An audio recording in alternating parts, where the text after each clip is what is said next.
بسم اللہ الرحمن الرحیم۔ سورہ البینہ، اس کا ترجمہ اور مختصر تفسیر سماعت فرمائیں۔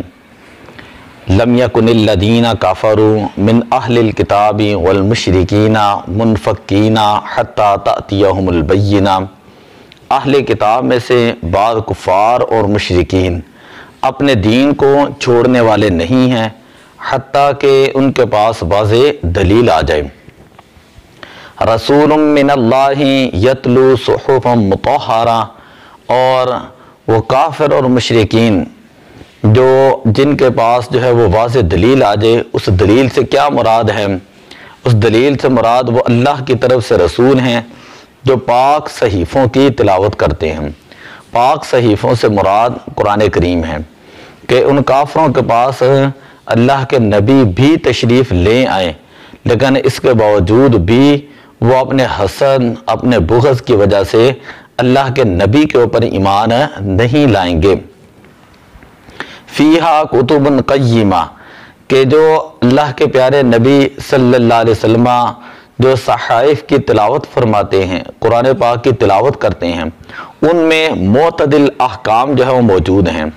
وما تفرق الذین اوتوا الکتاب، اور اہل کتاب میں اسی وقت تفرقہ ہوا، الا من بعد ما جاءتهم البینہ، جب ان کے پاس واضح دلیل آ چکی تھی۔ اہل کتاب اگرچہ یہودی ہیں وہ حضور علیہ السلام کی آمد سے پہلے حضور علیہ السلام کے وسیلے سے اپنے دشمنوں کے اوپر فتح حاصل کیا کرتے تھے، کامیابی حاصل کیا کرتے تھے، حضور کا وسیلہ پیش کیا کرتے تھے، اور وہ حضور علیہ السلام کو ایسے پہچانتے تھے یعرفونہ کما یعرفون ابناءہم، جیسے وہ اپنے بیٹوں کو پہچانتے ہیں۔ یعنی حضور علیہ السلام کی نبوت کے اوپر جو نشانیاں تھیں وہ تمام وہ لوگ وہ پڑھ چکے تھے، لیکن صرف حسد کی وجہ سے کہ انہوں نے حضور علیہ السلام پر ایمان وہ نہ لائے، اور اس کے بعد جب حضور تشریف لے آئے انہوں نے آپس کے اندر وہ تفرقہ ڈالا، آپس کے اندر وہ لڑائی جھگڑا کرنے لگے، حالانکہ پہلے وہ تمام متفق ہی تھے اور پہلے وہ تمام مانتے ہی تھے۔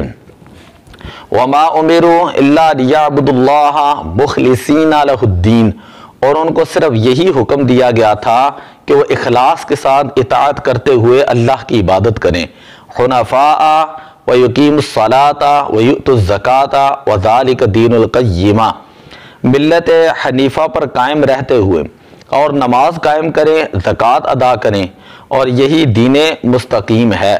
ان الذین کفروا من اہل الکتاب والمشرکین، بے شک اہل کتاب میں سے جو کفار ہیں اور مشرکین ہیں، فی نار جہنم، وہ ہمیشہ ہمیشہ دوزخ کی آگ کے اندر رہیں گے۔ فی نار جہنم، جہنم کی آگ میں، خالدین فیہا، ہمیشہ ہمیشہ وہاں پر رہیں گے۔ اولئک ہم شر البریہ، وہی تمام مخلوق میں بدترین ہیں۔ تو اس سے مراد وہ یہودی بھی ہیں، اس سے مراد عیسائی بھی ہیں، اور مشرکین سے مراد بت پرست بھی ہیں۔ یعنی یہ تمام کے تمام فرقے وہ کافر ہیں، اور ان تمام کے تمام فرقوں نے حضور علیہ السلام کا انکار کیا تھا، جس کی وجہ سے ان کو سزا کے طور پر یہ کہا جا رہا ہے کہ کل قیامت والے دن یہ جہنم کی آگ کے اندر وہ ہمیشہ ہمیشہ رہیں گے۔ اور یہ بھی کہا گیا کہ ہم شر البریہ، کہ یہ اللہ کی مخلوق میں سب سے بدترین یہ مخلوق ہیں۔ ان الذین آمنوا وعملوا الصالحات، بے شک جو لوگ ایمان لائے اور انہوں نے نیک اعمال کیے، وہ تمام مخلوق میں بہترین ہیں۔ بے شک وہ لوگ جو ایمان لائے اور جنہوں نے اچھے عمل کیے وہ تمام مخلوق میں بہترین ہیں۔ جزاؤہم عند ربہم، ان کی جزا ان کے رب کے پاس ہے۔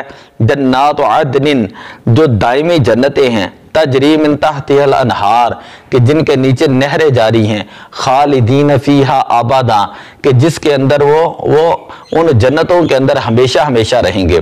کہ جو نیک لوگ ہیں، نیک اعمال کرنے والے لوگ ہیں، ان کے لیے اللہ تعالیٰ کی طرف سے جزا یہ ہے کہ وہ اپنے رب کے دائمی جنتوں میں رہیں گے، ایسی جنتیں کہ جس کے نیچے نہریں جاری ہیں، اور وہ ان جنتوں کے اندر وہ ہمیشہ ہمیشہ رہیں گے۔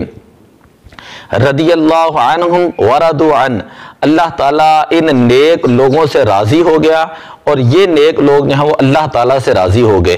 ذالک لمن خشی ربہ، یہ جزا اس کے لیے ہے جو اپنے رب سے ڈرتا ہے، جو اپنے رب کی خشیت اپنے دل کے اندر پیدا کرتا ہے، قلب منیب کے ساتھ جو ہے وہ اپنے رب کی طرف آتا ہے اور خشوع و خضوع کے ساتھ جو ہے وہ اپنے رب کی طرف جو ہے وہ آتا ہے۔